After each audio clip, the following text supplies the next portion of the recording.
na dyan sa mga dilaw, ano? Ang gusto nila, parehong mag-resign. O sige ho, pag parehong nag-resign, by operation of the Constitution, unang-una, wala pa tayong batas. Pag tiningnan mo yung provision ng Constitution, ang sabi doon, the Congress shall file a law on the succession. Wala naman ng batas pa na nabubuo ang Kongreso sa succession. So, pag pinag-resign mo yung dalawa, si Senate President, si Speaker, kaya nakikita natin yung galawan sa Speaker at Senate President eh. Sa paningin ko, may naaamoy silang mangyayari, kaya kailangan kaalyado nila ang Senate President at ang Speaker. Nasanay siguro si Senator Ping Lacson sa tradisyon na kung ano yung problema ng pamilya sa pamilya lang. Ay, ang problema, may public sector, may public interest dahil Pangulo.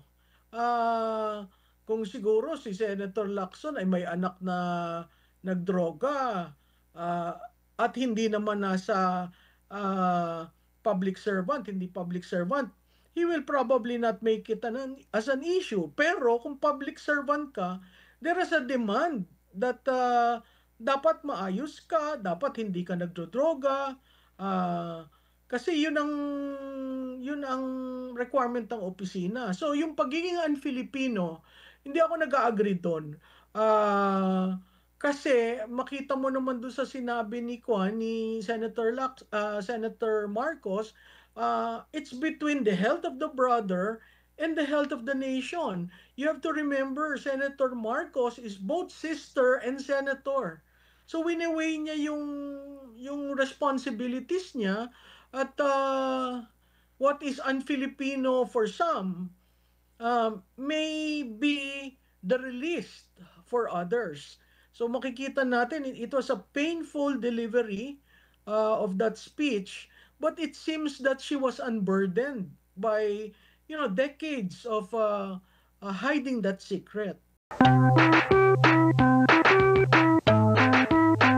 Tayo sa naging, di ko lang alam kung may tuturing pa bang revelasyon o kumpirmasyon po na pahayag po ni Senadora Amy po. Ano po ang naging impact nito? Kasi matagal na rin naging usapan po ito, no? So kumbaga yung iba hindi na nabigla kasi matagal na nilang alam. Yung iba naman nabigla, no? Dahil mismo ang ate ng Pangulo na ang nagpahayag po nito, Prof.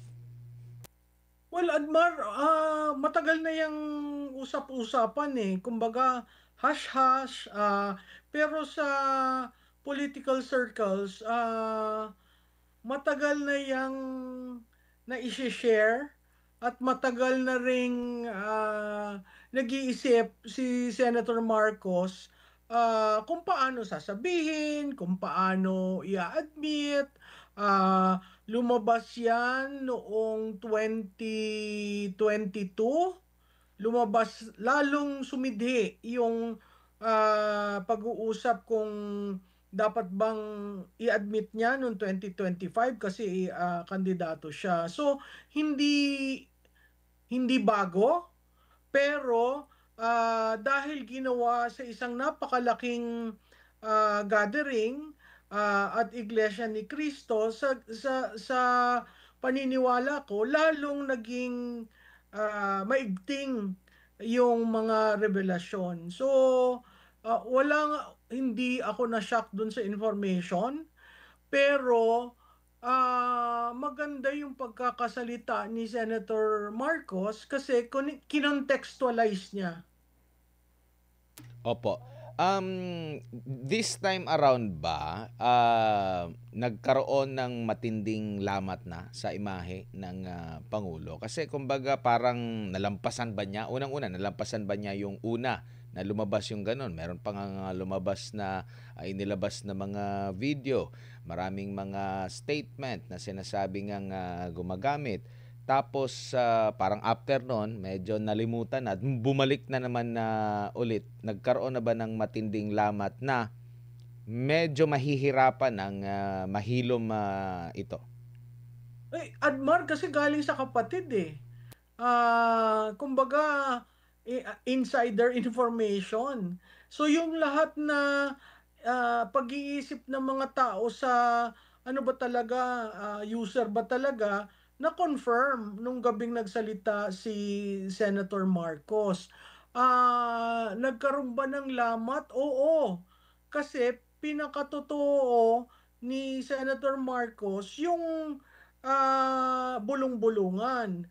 Bakit, napakaimportante yung sinabi niya? Kasi ngayon, yung kapatid niya ay presidente, commander-in-chief, 'di ba? At may line of authority sa PNP. So, importante 'yon dahil ang paggamit ng cocaine or illegal drug is a national security issue. Paano naman susunod kasundaluhan, ang mga pulis, kung nalaman nila na ang kanilang leader ay lulong sa pinagbabawal na droga, 'no? So sa tingin ko nagkaroon ng lamat 'yon at, kailangan na natin tandaan na ang Marcos is a shared brand. 'Pag sinabi mong shared brand, ah, hati sila do'n sa kabuuan na brand na naipundar ng kanilang tatay. Pero ngayon dahil do'n sa desisyon ni Senator Marcos na magsalita, parang naigtingan niya yung brand resiliency. At medyo nanghina yung brand ni Pangulo. Kasi hindi sinasagot eh. So it's out there since what, 2 days, 3 days. At ang pagsagot lamang ay parang wini-wave off na wala yung katotohanan, nagkaroon na ng tungkol sa pagsagot ng isang kidney lamang, may banat na sa hindi naman totoong kapatid, 'di ba? Marami ng itinapon, pero hindi sinasagot yung basic.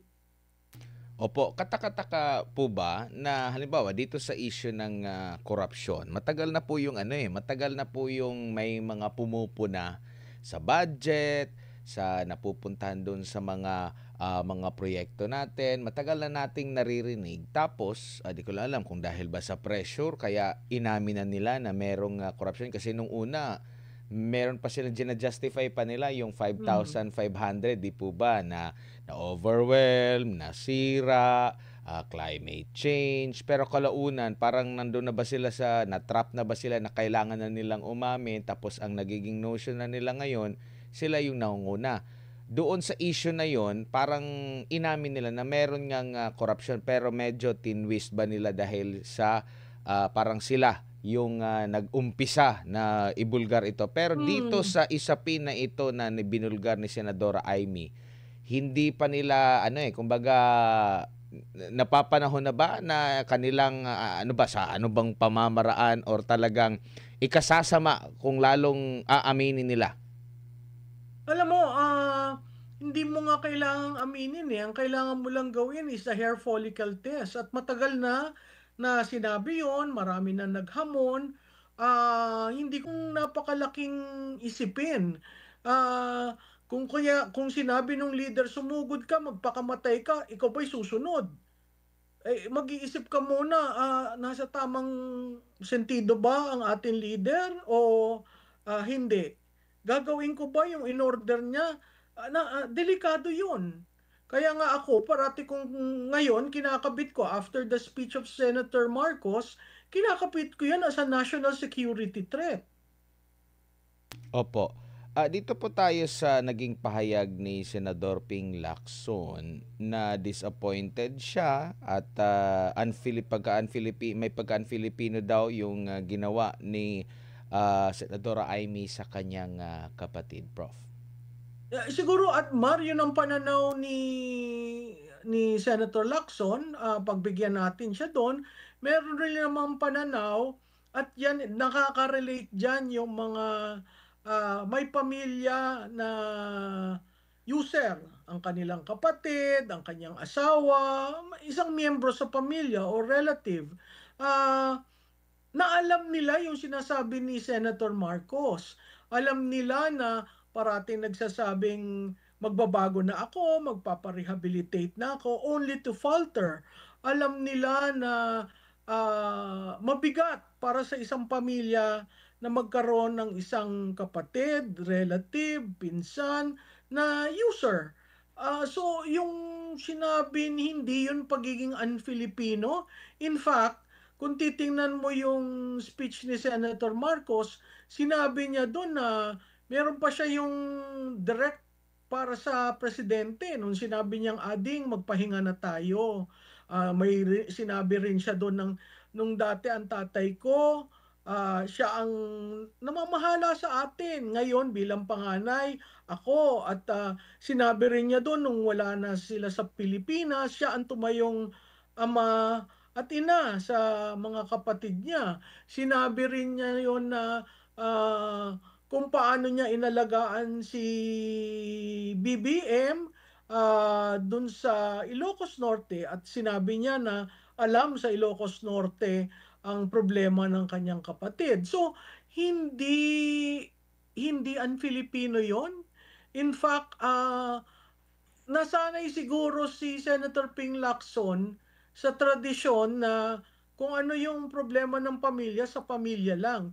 Ay, ang problema may public sector, may public interest dahil Pangulo.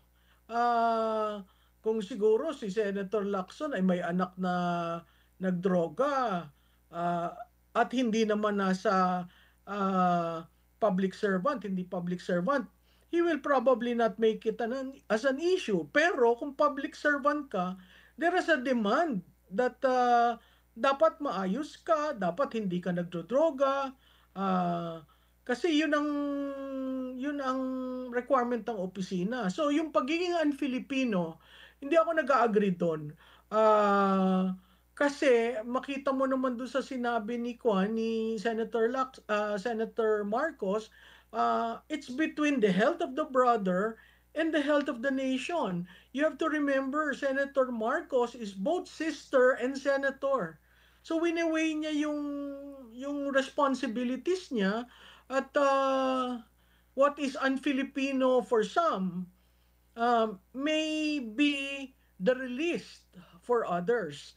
So makikita natin it was a painful delivery of that speech, but it seems that she was unburdened by decades of hiding that secret. Kapag kamag-anak ang nagsabi, un-Filipino, pag iba naman, AI, Prof. Ay naku yung AI yan rason, default na rason ng aking BFF. Lahat AI, no? Kaya kailangan siguro matuto yung mga nagsasabi ng AI. Ano ba ang AI? 'Di ba ang AI ba ay bumubuka ng normal ang bibig, medyo makikita mo yung guhit sa what do you call this? Forehead, 'di ba? Makikita mo yung shadow, 'di ba? Ang AI is very mechanical and you can see walang eksaktong replika sa facial. Ang meron yung DNA ng pananalita. So to a certain degree yun pwede mong i-mix na parang sounds like.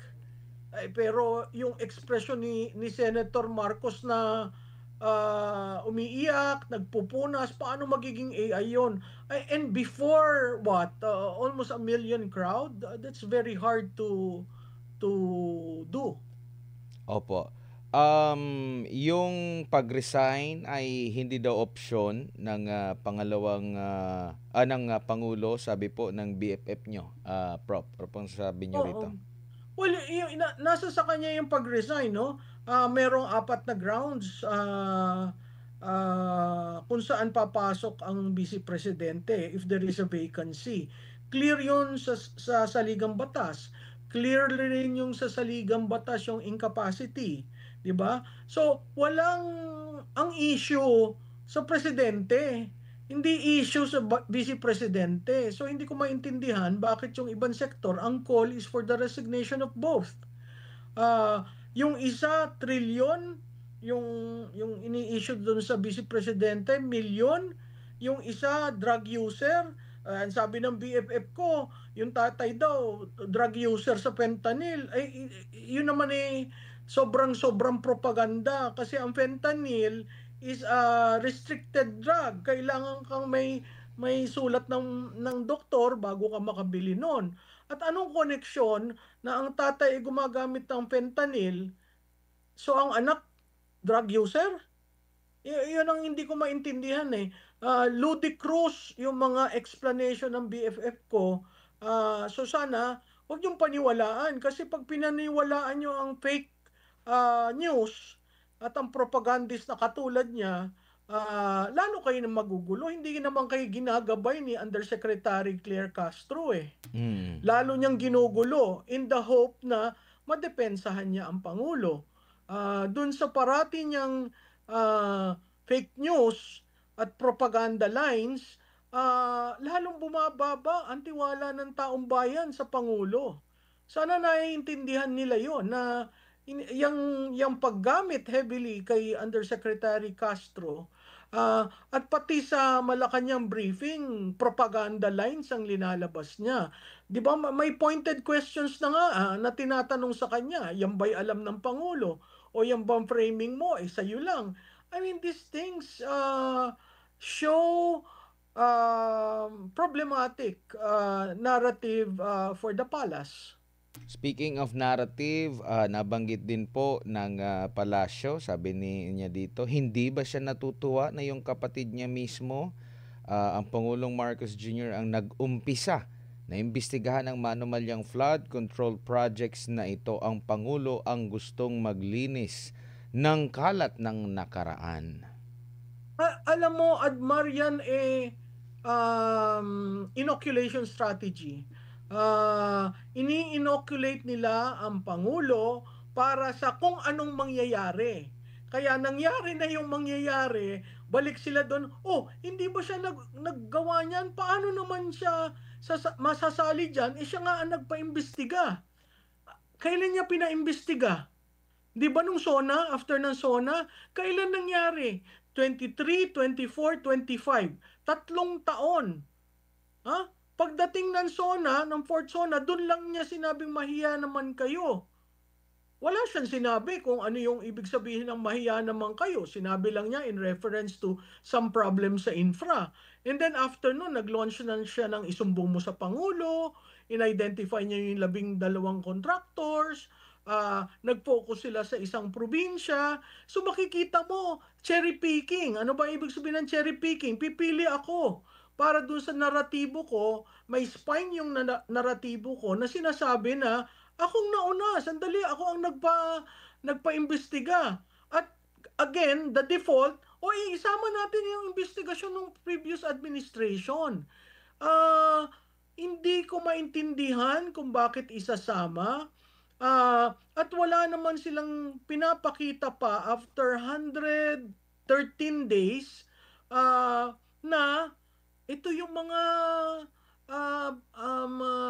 maanumalya ng previous administration. Kasi hindi nila mailagay yung previous administration kung itong administration hindi buo yung storya. Hindi talaga buo ang storya dahil namimili lang sila kung anong storya para lang ma-deflect ang Pangulo not being involved. Nagulat sila siguro dun kay Gutesa. Kasi si Gutesa ang nagbuo ng storya para sa taong bayan.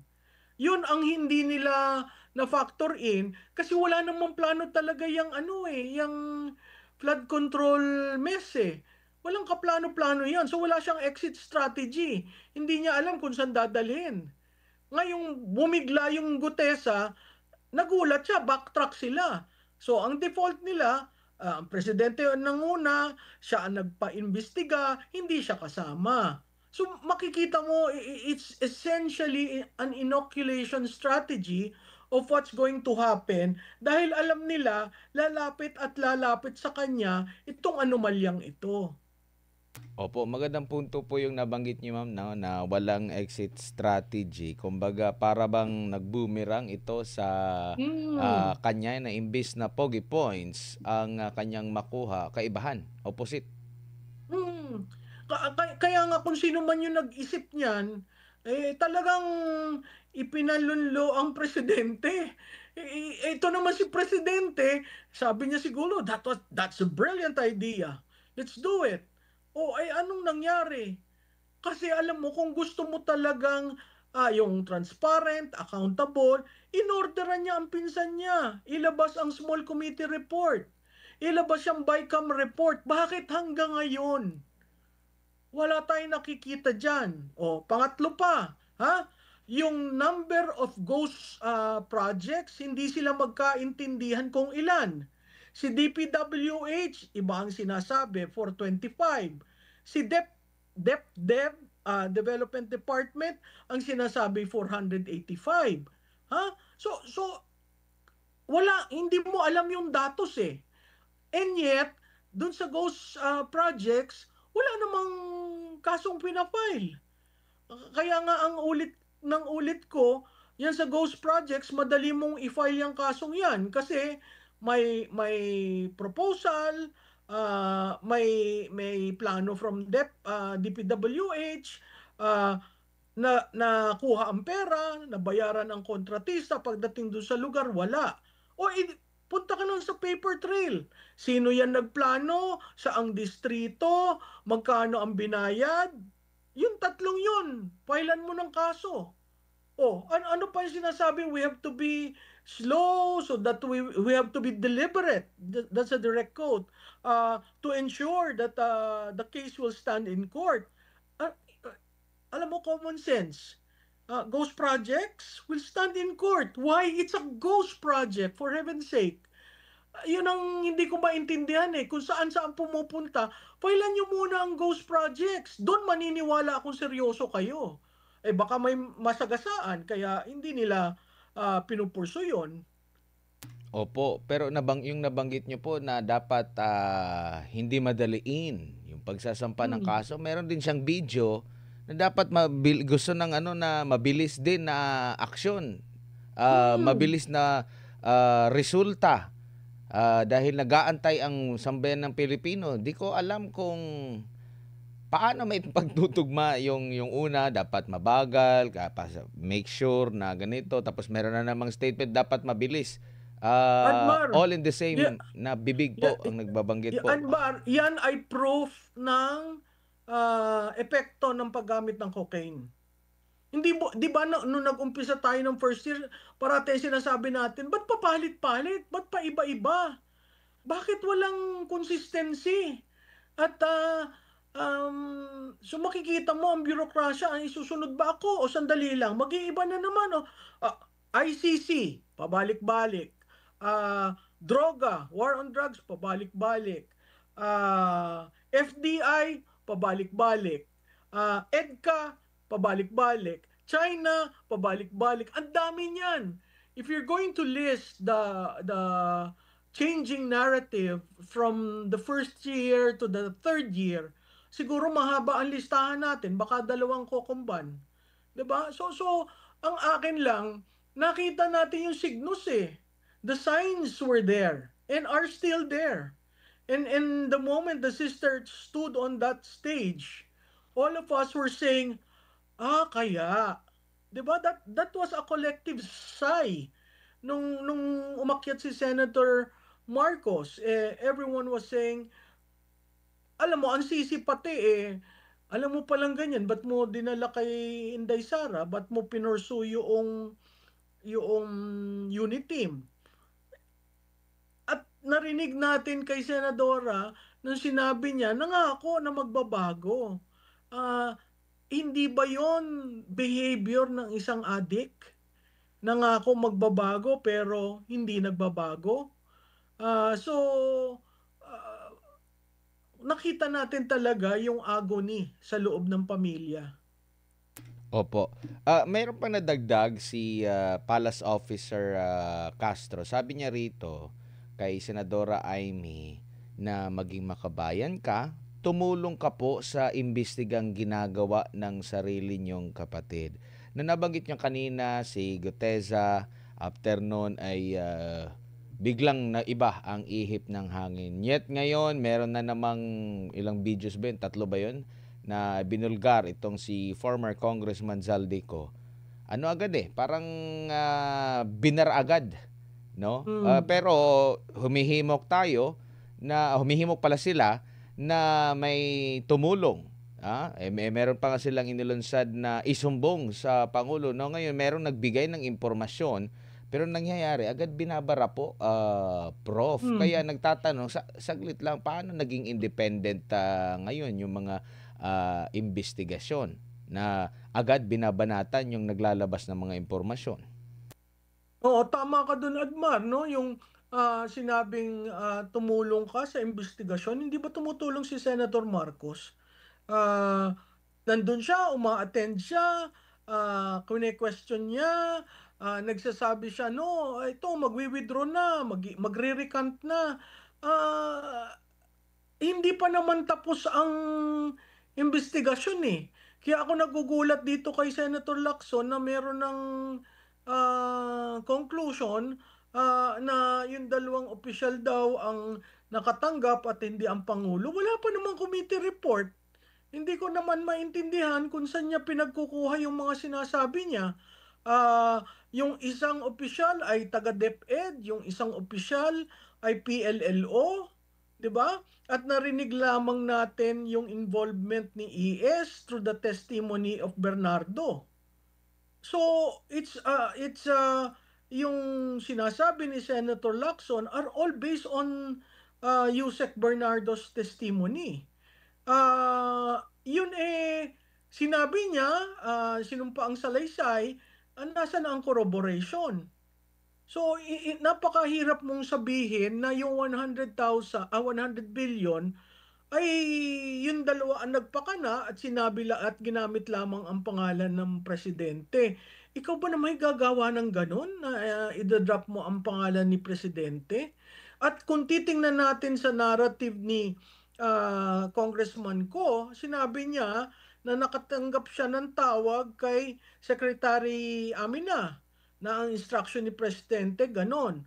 So paano dun sa litanyang yon, wala namang sinabi yung kay Olaybar at saka kay Bersamin na PLLO. In fact, nagulat ako nakasama yung Bersamin na PLLO. Ang sinasabi nila, bagman daw ni ES. Ang naratibo lamang ni Bernardo, humihingi ng porsyento si Olaybar para kay ES.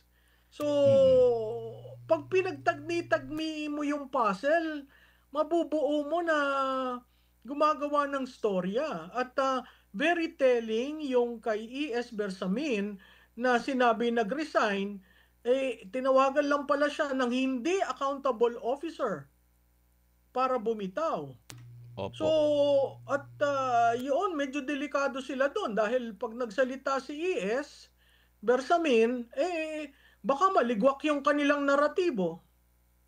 Pero kung siguro ang ibinulgar po ni former Congressman Zaldico ay si BP Sara, Prof, siguro tatanggapin yung kanyang pahayag. Oo. At saka magiging hero yun. Ang seguridad niya ay masigurado.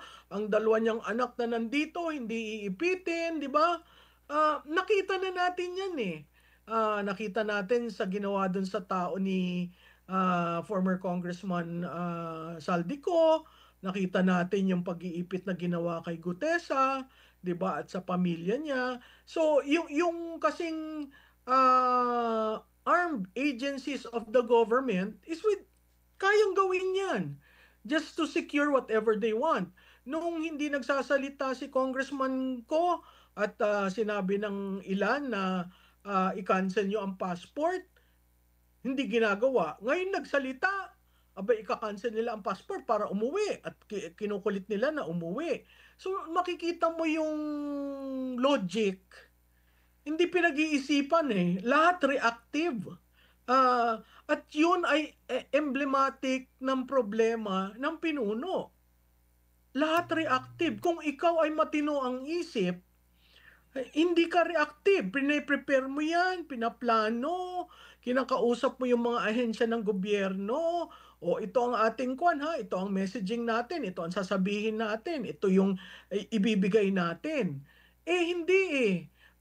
yung kabinete, paistaran sila kung sino makakuha ng atensyon ng Pangulo. Si Pangulo, without thinking through the suggestion, go. So, nagkakaroon ka ng ganyan na may kalihim ka ng DILG na nagsasabi, destabilizer. Hindi naman inciting to sedition. Yung pagrarally ba, destabilizer ka na. Yung pagsigaw mo ng resign, inciting to sedition ka na. So makikita mo yung pagkakaiba-iba ng approach at tatandaan rin natin, hindi natin tinitingnan pa yung internal click sa Malacanang. Yung labanan ng dalawang Rimulya, laban kay ES, etc. etc. So yung mga ganun ang medyo problematic.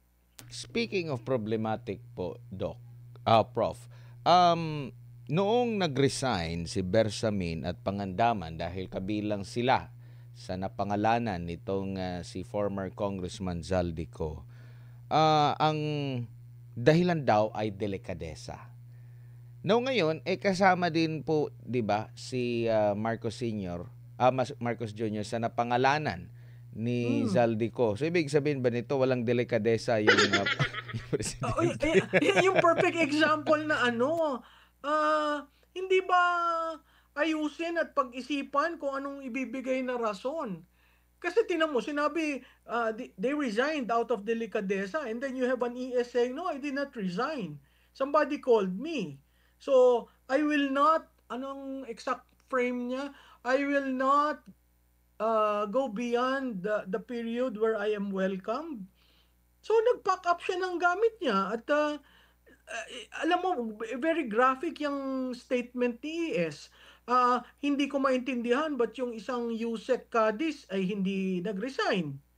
Kasi kung yung pinangalanan lahat nag-resign, edi dapat pati si Speaker nag-resign. Pati si Presidente nag-resign out of delicadeza. Yung excuse ng delicadeza, apparently, pwede yun sa iba. Sa iba, hindi. So again, problematic. Kasi namimili. Tsaka matindi, nabanggit mo nga, matindi yung naging pahayag din ng dating ES na sa press releases nila delikadesa. In fact, Mm. kahit na na-release na ito sa ng PCO sa kanya, hindi pa pala nakapagsulat ata ng Mm. formal na resignation. Oo. Kumbaga, Ma sa pilitang resignation ang ginawa. mas shocking naman yung kay Secretary Pangandaman. Nandun siya sa Senado, nagdedepensa ng budget, biglang naka-receive ng tawag na, you need to resign. So, kung ikaw, di ba, nagtrabaho ka ng 3 taon, inayos mo yung budget kahit na sabihin nating maraming palpak dun sa pagtatrabaho niya, pero she was a team player. Up to the very end, she was in the Senate helping in the deliberation of the budget. And then you receive a call like that, just like that. Is that how a president should handle his close? Malapit ito eh. Lalo na naman si ES, little president yun di ba? So Opo. it is insulting to be treated that way. But apparently, this president, that's how he is.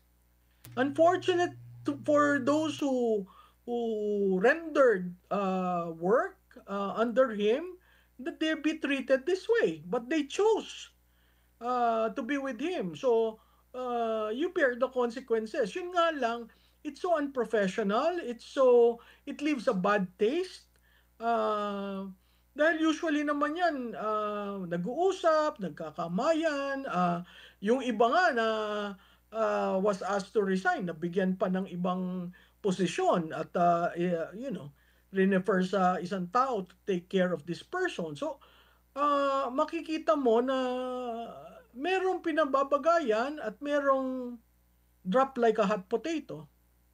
Pero parang hindi na yata sorpresa ito, Prof, yung nangyari kay Bersamin, kay Pangandaman. Kasi may pattern na rin kung maalala nyo po sa panahon ni Torre na ginawa niya ang lahat, Hmm. no, para maisakatuparan yung gusto ng gobyerno. Alam natin kung ano yung mga ginawa niya. Siya mismo yung nanguna against sa kay OJC, kay Pastor, kay dating Pangulong Rodrigo Duterte, hanggang sa naging PNP chief siya, tapos biglang bagsak. Na ngayon nasa Rainbow, nag-float pa siya. At kay Congressman Zaldico, 'di ba? Nabanggit din niya na sinabihan siya mismo daw na wag umuwi sa Pilipinas. Pero ito yung mga ano niya sa mahabang panahon na APRO sa loob ng 3 taon, mas mahaba yung kanyang tenure bilang APRO chair, 'di ba? Mm. Nabanggit din siya ni Vice President Sara Duterte na dalawa lang yung humahawak doon sa budget, si Speaker at saka itong si APRO Chair Zaldico. Tapos ngayon, same din sa nangyari kay Bersamin. Sinasabi dito, hindi naman siya nag-resign.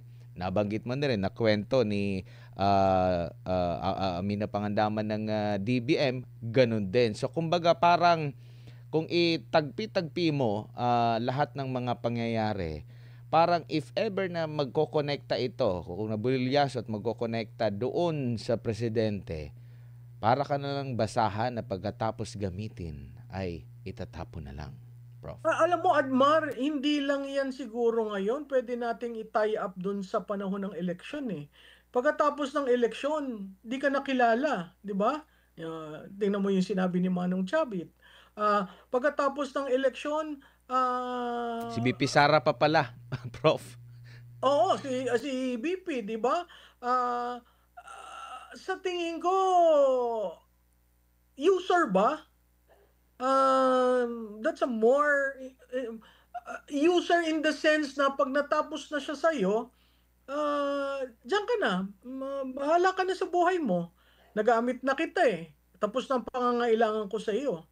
So, yun ang nakakalungkot kasi yung mga pero nakakapagduda yung kay Tore. Hindi ko maintindihan ba't hindi nila makuha si Torreng pag-resignin.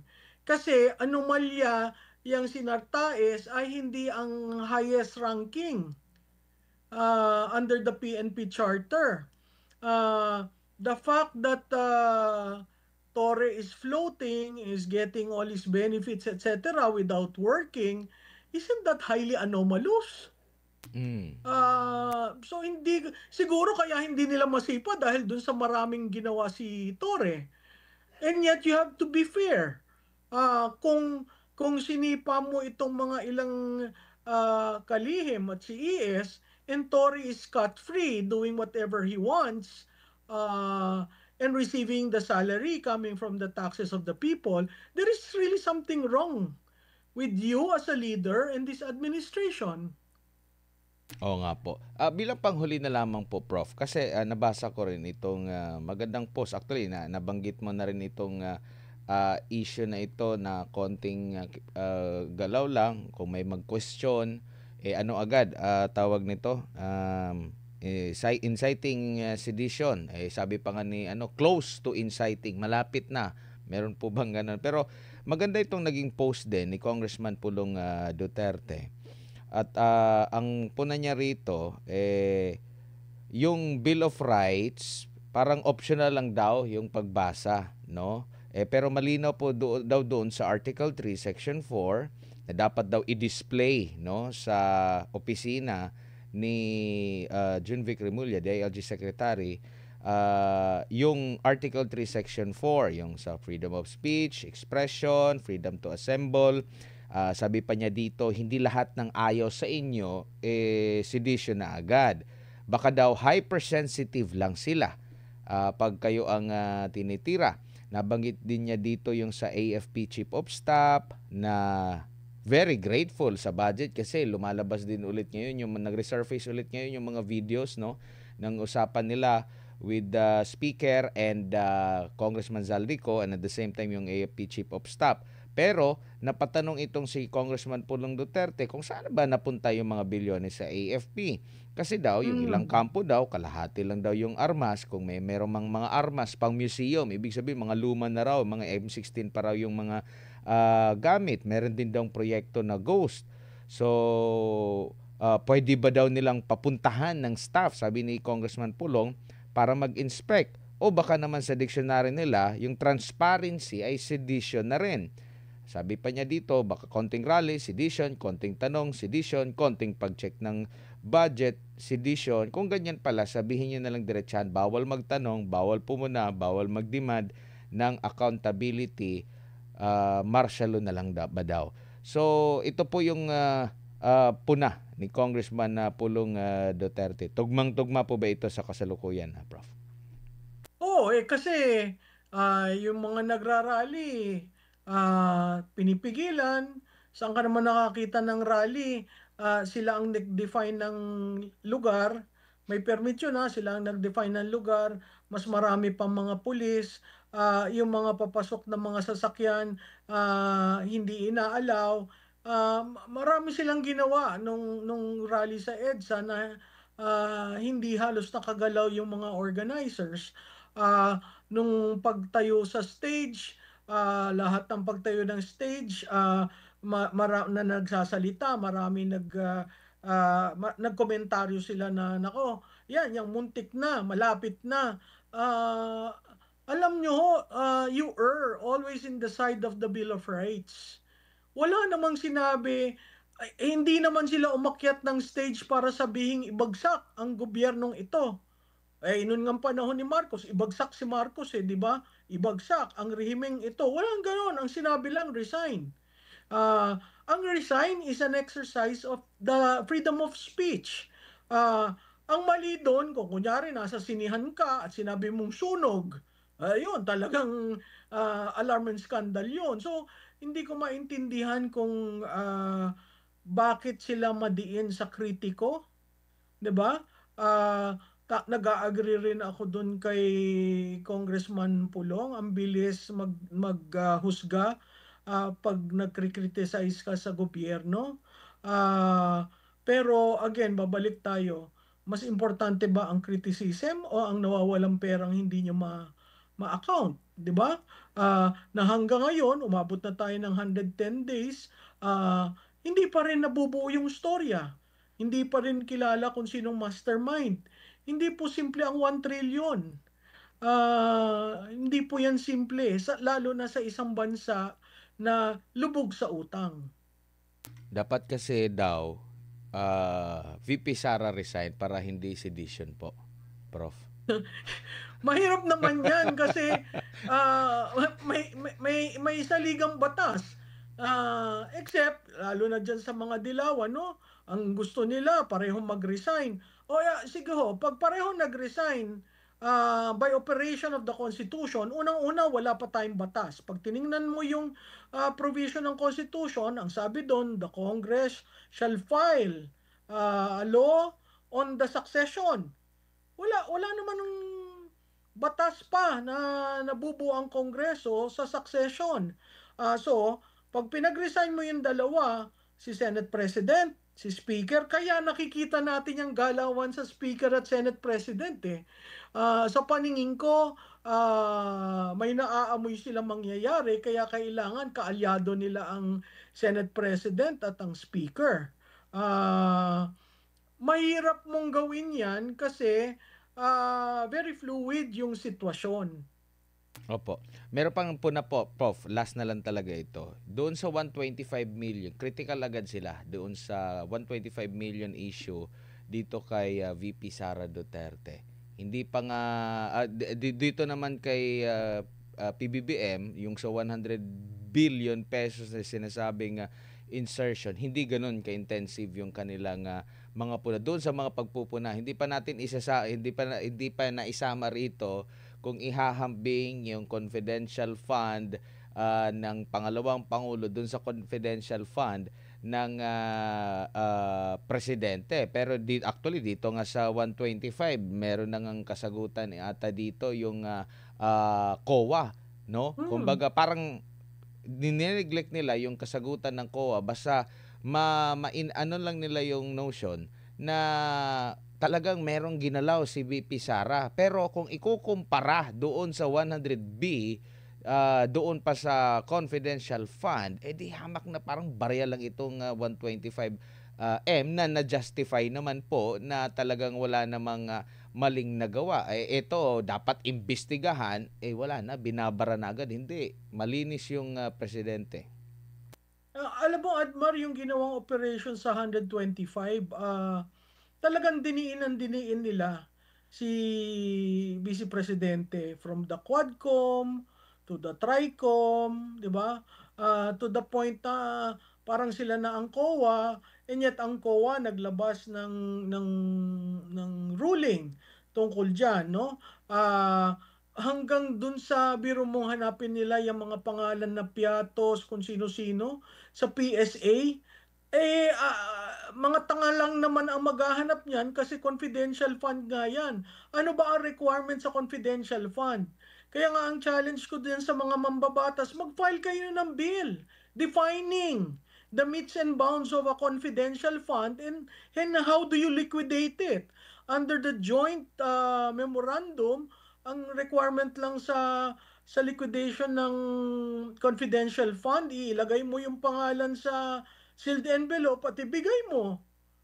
So, yung mga piat, paano mo makukuha yung mga pangalan na yan? So, yung Office of the Speaker na merong kopya niyang use ng confidential fund, leaked it.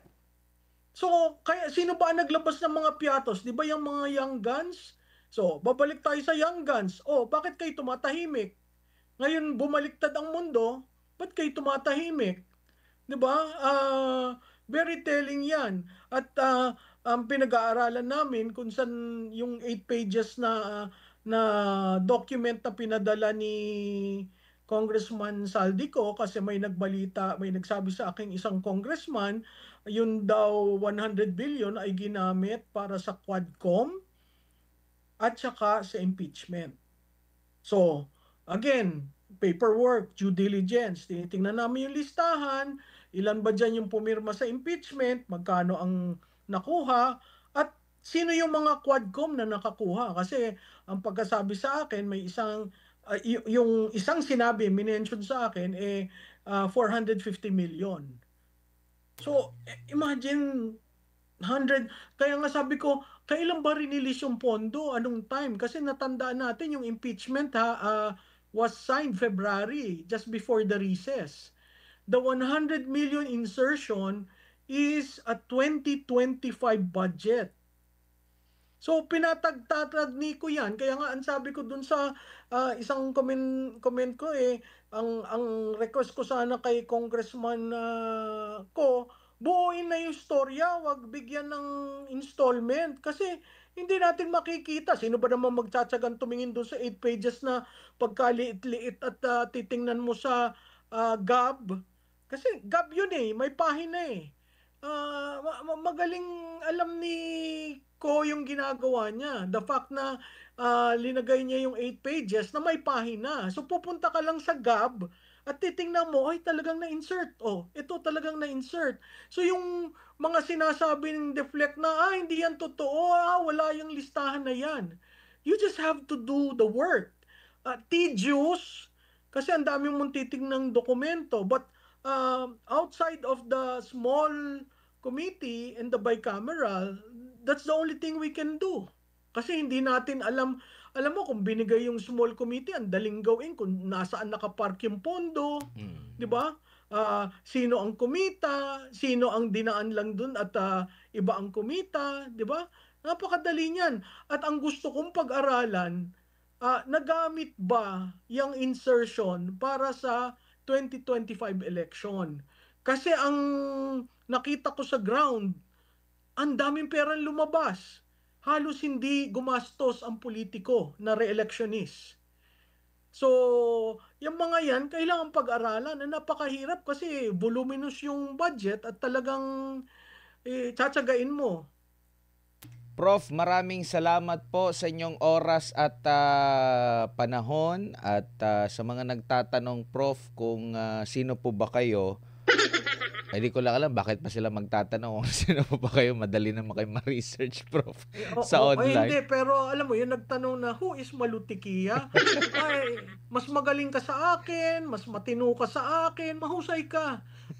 Babalik uli ako dun sa sinabi ko, I am just an ordinary citizen who loves this country. Ayan, Prof, maraming salamat po sa ulitin. Ingat po kayo.